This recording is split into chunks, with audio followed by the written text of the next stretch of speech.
NEET की under graduate प्रवेश परीक्षा के मुद्दे पर सुप्रीम कोर्ट में सुनवाई चल रही है और आज इस मसले पर सुनवाई करते हुए चीफ जस्टिस डीवाई चंद्रचूड़ ने कहा कि एक बात साफ है कि पेपर लीक हुआ है। इसमें कोई संदेह नहीं है कि परीक्षा की पवित्रता से समझौता किया गया।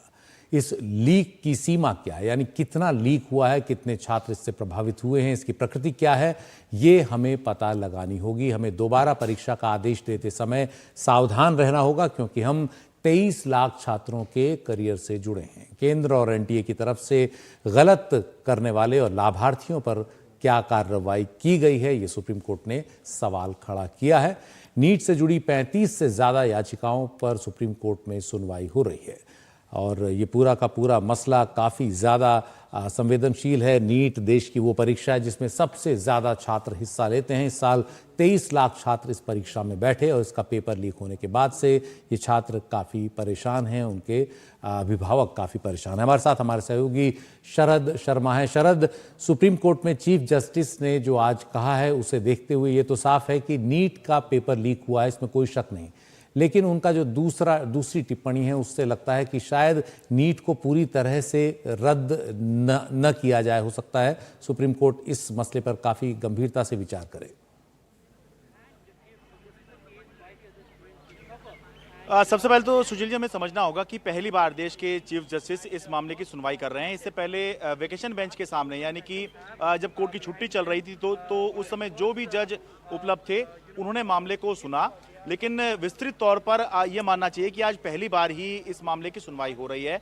तो इस समय जब सुनवाई चल रही है तब देश के चीफ जस्टिस इस मामले को समझना चाह रहे हैं और जो सबसे अहम बात वो समझना चाह रहे हैं याचिकाकर्ताओं से, सरकार से, वो ये है कि ये जो लीक हुआ है ये कितना बड़ा है, इसका पैमाना कितना बड़ा है। यह कहने का मतलब ये है कि अगर बहुत छोटे से इलाके में हुआ है या बहुत कम छात्र ऐसे हैं जो इसके लाभार्थी बने हैं लीक होने के, तो क्या उस सूरत में पूरे देश में जो 23 लाख 24 लाख छात्रों ने परीक्षा दी है, क्या पूरे देश में परीक्षा को रद्द करवा देना चाहिए जैसे कि मांग की जा रही है।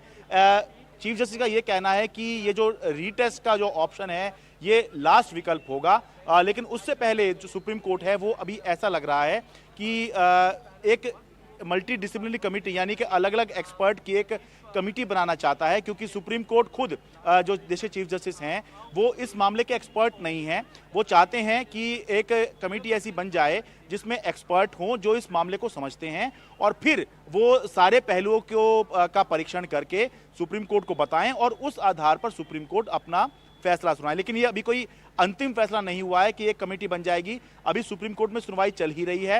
एक अहम बात यह भी है कि सरकार को ये कहा गया है सुप्रीम कोर्ट की तरफ से कि डिनायल मोड में ना रहे, यानी कि सरकार इस चीज को खारिज करने में ना लगी रहे केवल कि कोई लीक हुआ ही नहीं है। लीक हुआ है, ये बात इस्टेब्लिश हो रही है, लेकिन बस पता ये लगाना है कि ये कितना बड़ा है, क्योंकि ऐसा नहीं कर सकते हैं कि बहुत कम लोगों के पास ये पेपर लीक होकर पहुंचा हो और उसके आधार पर हम, इतना बड़ा देश है, कई लाख छात्र हैं, उन सबने जो मेहनत करी है, सबने जो अलग अलग जगह पे जाकर परीक्षा दी है, सबने जो है पैसा लगाया है, होटलों में रुके हैं, तब जाके परीक्षा दी गई है, तो ये पूरे प्रोसेस को ही आप फिर से अगर करने लग जाएंगे तो भी छात्रों के लिए बहुत दिक्कत होगी। और उससे बड़ी बात, आप एक बार जब ये परीक्षा रद्द कर देंगे और दोबारा से करवाएंगे तो ये एक नज़ीर बन जाएगा और उसके बाद आगे बहुत सी याचिकाएं अलग अलग टेस्ट को रीटेस्ट करवाने के लिए, दोबारा से करवाने के लिए आ जाएंगी, जो देश की सबसे बड़ी कोर्ट के लिए बहुत बड़ा सरदर्द बन जाएगा। पूरी जो शिक्षा प्रणाली है उसके लिए, जो टेस्टिंग प्रणाली है हमारी, उस पर सवाल